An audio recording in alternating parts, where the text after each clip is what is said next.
30% down. And no bonuses, effective immediately. Melissa didn't blink when she said it. She squared the stack of papers like a croupier, slid a manila folder across the polished table, and let the fluorescent hum fill the silence. Beside her, Austin kept his gaze glued to a spreadsheet, pretending his eyes hadn't just skipped over me. Nothing personal, she added. Cool as tile. Corporate benchmarked admin roles nationwide. This aligns you with averages. Averages die. Sat in the new conference room of Desert.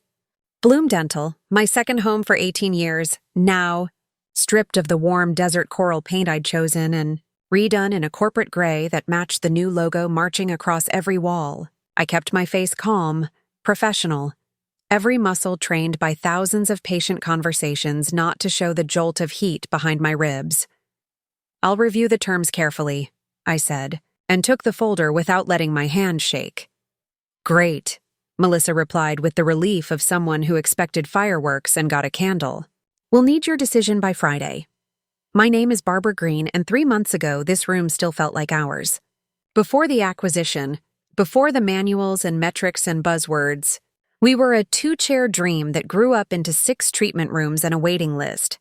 Dr. Franklin Hughes and I put this place on the map in Chandler, Arizona, him with his hands and heart, me with every system, schedule, and human detail that made patients feel like neighbors, not numbers. When he announced his retirement last year, he promised us the buyers understood what made Desert Bloom special. They're keeping the team, he'd said, smiling that tired, kind smile. They know the culture matters. What he didn't know was how a spreadsheet can flatten a culture into a cost center. I left the conference room with my neutral mask still on. In Op 3, Jessica, our newest hygienist, was laying out instruments, the crease between her brows deeper than usual. Everything okay? She whispered. Just some administrative changes, I said lightly. Not yet. I couldn't hand my anger to the team. It would sting them too. Back at my desk, the same desk, where I'd stashed 18 years of handwritten thank you notes, I opened the drawer and stared at the business card I'd hidden under a rubber band ball 2 weeks earlier. Dr. Nathan Fuller. We'd met at the regional conference. He'd caught me between sessions, said he admired how Desert Bloom ran. If you ever think about a change, he'd added, come talk to me. At the time, I smiled, tucked the card away, and told myself I was loyal. Now, I felt the weight of the card like a small, bright stone in my palm. I've never pretended to be irreplaceable. If you're good at operations, you're good at designing yourself out of every bottleneck. The better your systems, the less they need you. But there's a canyon-wide difference between systems and relationships. You can clone a checklist. You can't counterfeit the way Mrs. Wilson's smile softens when you remember her granddaughter's name. You can't template trust. Dr. Hughes understood that the day he hired me, a 32-year-old single mom with hospital admin experience and zero dental background. I can teach anyone codes and chairside flow, he'd said in my interview. I can't teach how to care. So I learned the codes, built the flow, and spent the next 18 years doing the part you can't put in a policy binder. I knew who needed extra time, who needed a quiet curtain alcove, who needed us to call their son before a crown because anesthesia made them weepy. When a bridge broke on a Saturday, I found a way. When insurance snarled up, I fought. When a kid arrived shaking, I had 3 different stuffed dinosaurs in my drawer, and only one of them roared. Then Southwest Dental Partners arrived with a brand book and a timer. Out went the cozy chairs. In came identical gray seating that squeaked when you shifted. Our Thursday evening slots, the lifeline for dual-income families, were under review. Check-in went from, how's your mom doing after surgery? To, tap here, sign there, prepay please. The staff tried to keep up. I tried to play translator. Austin smiled and assured me our patient processing scores would improve. Mrs. Peterson leaned close at the front desk a few days ago and whispered, has Dr. Hughes really retired? This feels different. I told her we were still committed to excellent care. I meant it when I said it. But after 30% less and no bonus, the words tasted like something I didn't order. I stepped outside for air. The new signage, sleek, expensive, anonymous, glared back at me from the stucco. 18 years, and suddenly I was a data point. I took out Nathan's card and dialed. 3 hours later, we were in the quiet corner of Wildflower Bread Company, hiding from the lunch crush. Nathan had that steady presence of someone who'd learned the rules and decided he liked people more than rules. Unfortunately, he said, stirring his iced tea, that cut is standard in corporate acquisitions. Admin is the first place they optimize. They forget admin is the memory of a practice. I laughed softly. Not because it was funny, but because it was exactly, painfully true. I've been saving to open a smaller patient-forward clinic, he continued. A place where we measure health and trust, not just throughput. Chandler needs both choices. I have the hands and some capital. What I don't have is the person who knows how to build the thing people can feel the second they walk in. He looked at me like he'd already decided. Barbara, that's you. Are you offering me a job? I asked, more to buy time than for clarity. I'm offering you ownership, he said. A real stake. Comparable salary to what you had before they sliced it. Not an employee. A partner. The word caught in my chest. Partner. After 18 years of being the backbone, someone was asking if I wanted to be the spine. My practical brain unfurled a list on cue. Mortgage, retirement, insurance, security, security, security. I'm 50. Do I really upend my life now? Do I become the woman who stands up at 50 and says, watch me? On the drive back, my phone buzzed. A text from Nathan. No pressure. But the empty suite next to Desert Bloom just hit the market. Perfect location. The audacity made me laugh out loud in the car. Perfect location. Or poetic. At home that night, my daughter Catherine lifted an eyebrow over her pasta when I told her the shape of it. Mom, next door isn't that kind of dramatic? It's risky, I admitted, sliding a folder of spreadsheets across the table. But insult plus certainty is a powerful accelerant. I'd already run the numbers, conservative projections, patient transfer percentages, overhead estimates. If even a fraction of the people who told me I follow you anywhere meant it, we weren't just viable. We were strong. Catherine squeezed my hand. I just don't want to watch them hurt you. They already tried, I said gently. They called it benchmarking. The next morning, I walked back into the gray-branded lobby that used to feel like home and asked Melissa and Austin for 15 minutes. I reviewed your adjustment proposal, I said, crisp as they liked it. I won't be accepting, Austin brightened. We appreciate your cooperation during this transition. With your help, you misunderstand, I said, and felt something click into place. I'm not accepting because I'm resigning. Silence, actual delicious silence, resigning. Melissa found her voice first. Where would you even go? You've been here your entire career. I'll be helping open a new practice, I said. Austin's mouth flattened. Your contract has a non-compete. I had an attorney review it, I replied. The transfer from Dr. Hughes's ownership to Southwest wasn't executed properly. I let that hang. Was the legal ground a perfect sidewalk? No, was their panic gratifying? Absolutely. After everything we've done for you, Melissa began. After everything I did for this place, I said, my voice finally letting a little heat through. I'm not trying to destroy— Oh, Barbara, thank goodness, she sighed. They changed everything. The chairs, the check-in, and they said they're ending emergency senior appointments. What will I do if something breaks on a Friday? I steadied the door with my hip. May I call you next week? I asked softly. I might have news you'll like. That evening, I parked in front of the empty suite right next door and stared through the glass at dust motes and possibility. The landlord had put up a coming soon banner while I was at work. You could see it perfectly from Desert Bloom's windows. My phone chimed. Catherine again, drove past the new sign. Bold, Mom. Proud of you. For the first time since Melissa slid that folder across the table, I felt an entire truth settle inside me. This was no longer about a paycheck. It was about dignity. about the visible and invisible labor of 18 years not being reduced to a cell in column J. The real storm hadn't started yet. But the wind had shifted. If you're hooked so far, don't forget to subscribe for more stories like this. If you're enjoying the setup, give this a like. It really helps the channel.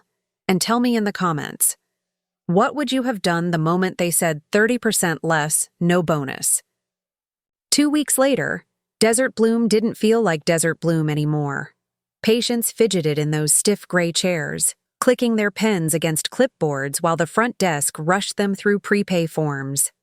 Staff whispered their frustrations in the break room, afraid Austin or Melissa might overhear. And me? I was already living a double life.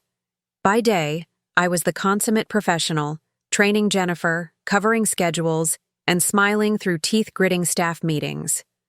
By night, I was sketching floor plans with Dr. Fuller, meeting with contractors, and comparing paint swatches that looked suspiciously like our old coral walls. It was surreal.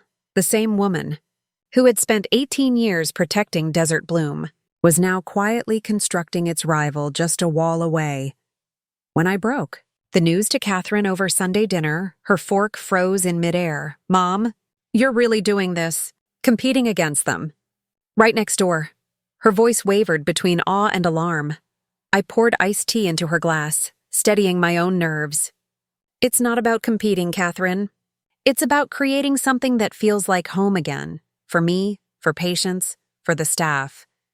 But you've always played it safe." This is bold," I smiled faintly. "Even predictable Barbara has a breaking point." She studied me for a long moment. "Then promise me you're doing this because you believe in it, not just because you're angry." "I promise," I said. But deep inside, I knew anger was the fuel that finally lit the fire. The next morning, I sat across from Austin and Melissa one last time. "I won't accept the new terms," I said calmly. "So I'm resigning." The word hung in the air like a cracked tooth. Melissa leaned forward. "Barbara, you've been here your whole career. Where would you even go?" I slid my resignation letter across the table. "Not far." Austin's eyes narrowed. "Your contract includes a non-compete. We have lawyers." "I had it reviewed," I replied steady. "It wasn't transferred properly during the sale." "You can try, but it won't hold." For the first time in 3 months, I watched Austin's confidence falter. "You can't possibly think you'll survive against corporate dentistry," Melissa snapped. "We have resources you can't imagine." "And I have relationships," I said, rising. "Ones you'll never buy with a rebrand." From there, the tension snapped into outright battle. Austin prowled the hallways like a man guarding a castle under siege. Melissa tried to rally the staff with pep talks about efficiency scores and KPIs, but their words fell flat. Meanwhile, construction next door moved fast. Cabinets went in. Signage went up. Sunridge Family Dental gleamed proudly, perfectly visible from Desert Bloom's waiting room. One evening, while Nathan and I reviewed blueprints under the glow of desk lamps, he asked, "Do you think they know it's us?" "Oh, they'll know," I said with a wry smile. "Sooner than they'd like." The day my resignation became public, patients began whispering in the lobby. Mrs. Peterson called my personal cell. "Barbara, is it true you're leaving? Because if you are, I'm following." Mrs. Wilson cornered me in the parking lot. "Tell me where you're going, honey. These new people don't understand us anymore." I never solicited, but I didn't need to. Word of mouth in Chandler spreads faster than wildfire in July. 2 days before our grand opening, Austin stormed into the half-finished office next door. His tie was askew, his cheeks blotchy with anger. "This is how you repay us?" he hissed. 18 years and you stabbed Desert Bloom in the back by opening a practice literally next door?"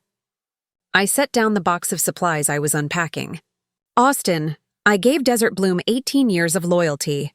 You reduced that to 30% less and no bonuses. That wasn't a partnership. It was a dismissal. You've already stolen 68 patients." He barked, his voice echoing off the empty drywall. I blinked in mock surprise. 68 already? That's impressive. Nathan appeared in the doorway, tall and calm as ever. Patients make their own choices, Austin. Nothing illegal about that. Austin glared at both of us, his voice dropping to a threat. You've made powerful enemies. This isn't over. He stormed out, the unfinished doorframe rattling behind him. Nathan chuckled. Powerful enemies, huh? Remind me again how many records transfer requests came in today? 39, I said, unable to hide my grin. And tomorrow? I bet even more. The tide had shifted. What started as their betrayal was now becoming my turning point. And the real revenge was just beginning. Opening day at Sunridge Family. Dental felt like stepping into a dream. We'd scheduled 20 appointments to keep things manageable. But by noon, the waiting room was overflowing. Patients stopping by to peek inside, to hug me, to whisper, "I'm so glad you're here." By the end of the day, we had 83 new appointments booked. 83. For a brand new office with drywall that still smelled fresh, that was unheard of. From my new office, I could look straight through our windows into Desert Bloom's lobby. The once bustling reception area sat eerily empty. Every so often, I caught Melissa watching us, her expression shifting from disbelief to frustration as our space buzzed with life. 2 weeks later, Jennifer, my replacement at Desert Bloom, showed up at our front desk.